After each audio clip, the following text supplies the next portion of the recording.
मैं नरेंद्र दामोदर दास मोदी मैं अन्नपूर्णा देवी ईश्वर की शपथ लेती हूँ।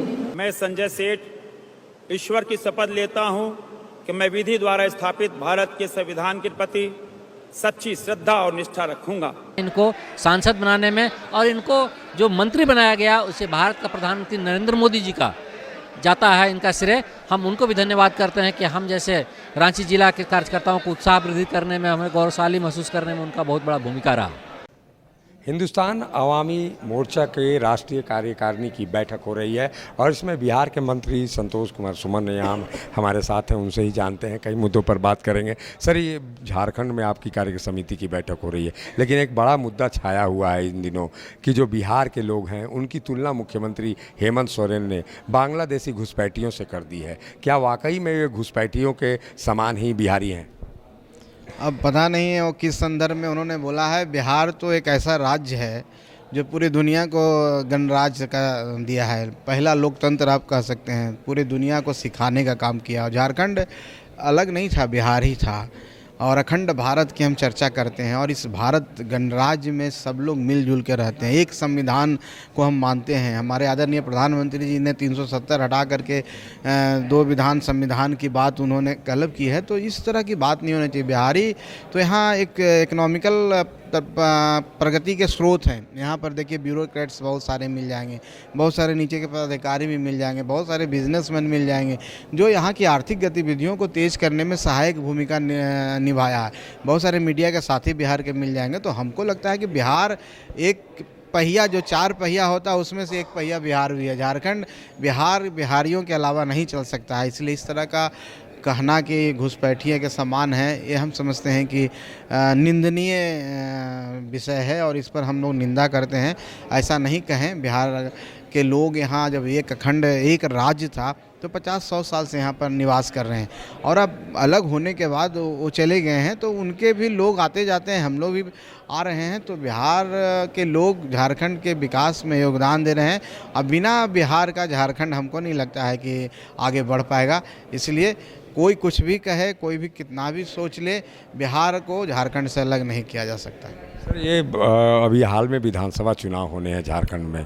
पार्टी आपकी यहाँ पार्टिसिपेट करेगी, एनडीए में पार्टी है, तो यहाँ पे एनडीए के तहत जो सीटों का चयन होगा उसमें भागीदारी होगी हिंदुस्तानी अवाम मोर्चा की? देखिए, इस पर मेरी राय है कि हम लोग बात कर सकते हैं पार्टी के अंदर। पार्टी के फोरम में ये विचार आया है कि हम लोग एनडीए पार्टनर से बात कर सकते हैं और अगर मौका मिला, कुछ भी सीटों पर मौका मिला, तो हम लोग निश्चित तौर पर जोर आजमाइश कर सकते हैं। लेकिन उसके बावजूद भी हम लोग का मानना है कि अगर पार्टी को बढ़ाना है, संगठन का विस्तार करना है, तो चुनाव एक प्रक्रिया है जिसके तहत बहुत तीव्र गति से इस तरह का विस्तार होता है। तो हम लोग कुछ सीटों का चयन कर सकते हैं, कुछ सीटों का चुनाव कर करके वहाँ पर हमारे कार्यकर्ता चुनाव लड़ सकते हैं अपनी विचारधारा को लेकर। कोई ज़रूरी नहीं कि हम एनडीए का विरोध करें, लेकिन अपनी विचारधारा के साथ हम चुनाव लड़ें ताकि हमारा पार्टी का विस्तार हो और फिर अगले 5 साल में और विस्तार कर सकें। ये पलामू रीजन में आपके जो जाति है या जो दलित समाज की जो प्रभाव वाला क्षेत्र है, उस इलाके में कई जगह हैं जहां पर हिंदुस्तानी अवाम मोर्चा का अस्तित्व हो सकता है। वैसे में क्या विचार है पलामू में? तो देखिए, पलामू हो, चतरा हो, धनबाद के कुछ ज़िले हों, हजारीबाग भी मान करें, कुछ ऐसे पॉकेट हैं, विधानसभा हैं जहां पर हम समझते हैं कि हमारे गरीबों की संख्या ज़्यादा है, कुछ बिहार के लोग भी हैं। तो उस जगह पर हम संभावना देख रहे हैं, विचार कर रहे हैं और अगर ज़रूरत पड़ा, अभी कुछ हम आपको स्पष्ट नहीं कह सकते हैं, लेकिन अगर ज़रूरत पड़ा तो हम लोग चुनाव लड़ने पर, इंडिपेंडेंट चुनाव लड़ने की भी सोच सकते हैं। संतोष जी, सुप्रीम कोर्ट ने एक बड़ा निर्णय उन्होंने सिफारिश की है ऐसे ही, उस निर्णय से क्या आप लोग सहमत हैं कि कैटेगराइजेशन हो और जो SC ST के आरक्षण है वो एक बार अगर ले लिया जाए तो दूसरे को ट्रांसफ़र किया जाए, उनको आरक्षण से वंचित किया जाए, इसमें क्या आपकी राय? देखिए, संविधान की जब कल्पना की गई थी, परिकल्पना की गई थी, तो उसमें ऐसे समुदाय, ऐसे समूहों को आरक्षित करने का में सुझाव आया था जो का इक्वल रिप्रेजेंटेशन जिनका ना हो। चाहे वो रोज़गार में हो, चाहे धार्मिक संस्था इंस्टीट्यूशन में, जो एजुकेशनल इंस्टीट्यूशन में हो, और कहीं भी नौकरियों में हो, तो ऐसे लोगों को आरक्षित किया गया जिसको हम आज दलित बोलते हैं। पहले बैकवर्ड क्लासेस का वर्णन किया गया था। तो निश्चित तौर पर जो लोग इस समाज में आगे बढ़े हैं और वो आरक्षण के कारण ही आगे बढ़े हैं। आज सुप्रीम कोर्ट का जो लैंडमार्क जजमेंट आया है उस पर मैं उनके पर टिप्पणी नहीं करना चाहता हूँ। माननीय न्यायालय के आदेश को और उनके जजमेंट को हम लोग सराखों लेते हैं। हम बिहार में देखे होंगे कि आप माननीय नीतीश कुमार हमारे जो मुख्यमंत्री हैं, उन्होंने दलित महादलित का कैटेगराइजेशन किया था। तो ये प्रयोग बिहार में हो चुका है और दलितों एमंग्स द दलित आप महादलित उन्होंने बनाया था। 22 जातियां बिहार में है, जिसमें से 18 जातियों को लेकर के महादलित बनाया गया था।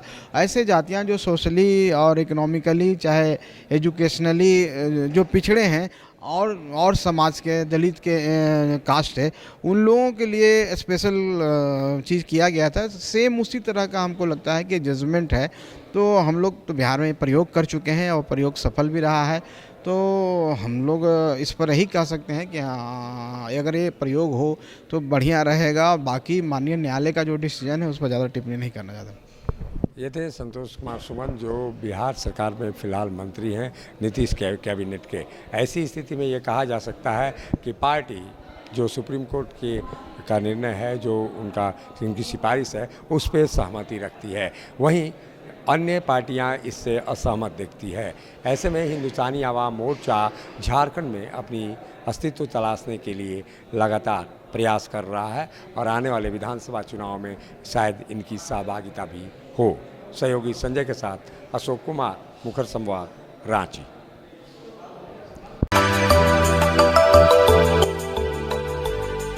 मिनी लंदन मैक्लुस्कीगंज प्रकृति की गोद में बसा ड्रीम डेस्टिनेशन आपका कर रहा है इंतजार। आइए अपने यादगार लम्हों को बिताइए ड्रीम डेस्टिनेशन में।